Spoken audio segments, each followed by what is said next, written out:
Bank of America fund managers say billionaire investors are very bullish on the economy. Is that a good sign? Stay tuned for more. Thank you for watching. This is Richard with Wisdom Investor. As we're looking at this report here from Barron's, it says fund managers are very bullish on the economy. Is that a good sign? And so Bank of America surveyed over 216 managers with over $500 billion in assets. Here's the results of their survey over the past month. What they did is they took the net percentage of managers believing in a stronger economy and improving global profits in the next 12 months. And what they found was they hit a record of bullishness, the highest record since March of 2002. Then it goes on to say, meanwhile, the net percentage of managers who are overweight in stocks jumped to the highest level since January of 2018. Now we're going to take a look at what we think this may mean for the market. They go on to say further here, it says, on the other hand, managers' allocation to cash continued to fall last month and now sits below the pre-COVID levels, just 4.1%. What they're saying here is that fund managers are holding a very low percentage of cash and a very high percentage of stocks in their investment portfolios. They go on to say the sentiment is approaching extreme bullish, according to Bank of America. Let's take a look at some of our own readings here. This is from the National Association of Active Investment Managers.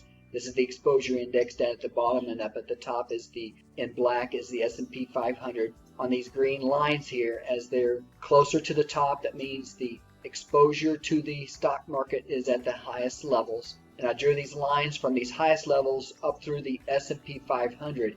You can see that typically we're either a few days from some type of a pullback in the market or very close to a pullback in the market when the investment managers become very bullish. Here we're looking at the RIDEX funds, percentage of assets in money market funds. In this column right here, towards the bottom, you can see percentage of assets in money market funds is very low, and that correlates with the Bank of America survey. If we look to the left of that and up here at the top, this is when money market funds have the most amount of money. And if we correlate that to the stock market, let's draw a picture here. Here's the S&P 500 again. At the lows, money goes into the money market funds. At the highs, money's out of the money markets and into stock. If we look here back at 2018 on this dip in the markets, you'll go down here and see that there's a high percentage of money in the money market funds. We're looking at our support resistance levels on the S&P 500 here right now on a daily chart. You can see we're starting to see a little bit of weakening in the S&P 500.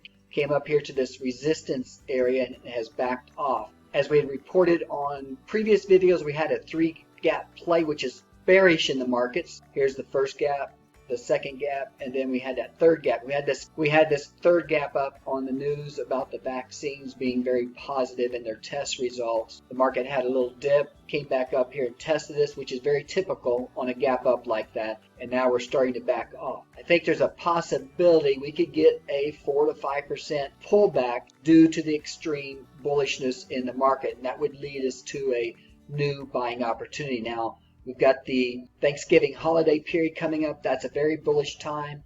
The last month of the year is typically bullish. However, we do need to be a little bit cautious because a lot of the money's already in the markets as of right now. Let's go back to our article here. They go on to say, still the survey remains contrary indicator in other aspects. For example, when managers decided to bet on small stocks versus large ones, the Russell 2000 often underperforms the S&P 500 in the following months. They go on to say that's what we are seeing now. Fund managers are currently enamored with small caps prospects relative to large caps, which has not been a great sign for the little guys over the past 14 years. Let's look at our small caps right now. We've had a real nice surge on the small caps. Again, they popped when we had the positive news on the vaccine here. Now they're back up here testing these previous highs on that pop up. The question is here, are they going to be able to sustain this move higher? Now typically this time of the year is very bullish for small caps. Now there's no real signs that this is going to collapse or anything like this, but I would say if there is a pullback, small caps is definitely going to be a good area to invest in going forward.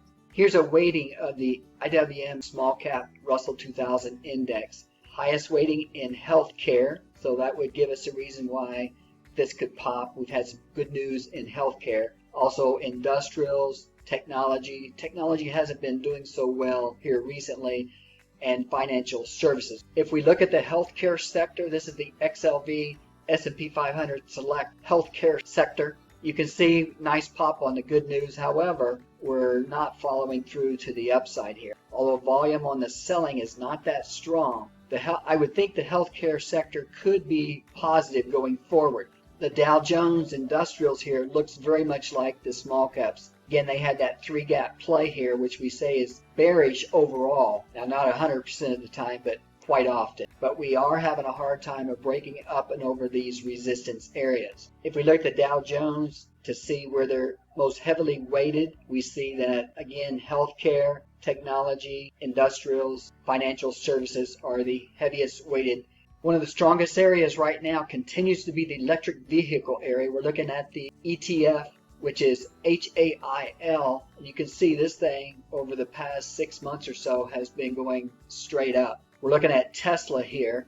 Had a nice move this week, about 19% just this week alone, when the news came out that this is going to be put into the S&P 500. Now it's testing the previous highs here. This will be an important point right here. This resistance area for Tesla we'll be watching. We're looking at the NASDAQ 100 QQQ, again having difficulties getting over resistance. Again, most of the fund managers are already in the markets, so we're going to need some type of a little bit of a pullback here to energize the markets to move higher. That's my opinion on this. Give us your opinion on what you think is going on with the markets right now. Appreciate your opinion, and as well as our other viewers. Right now, dollar cost averaging is the way to go, a little bit every couple of weeks. Stay tuned for further updates.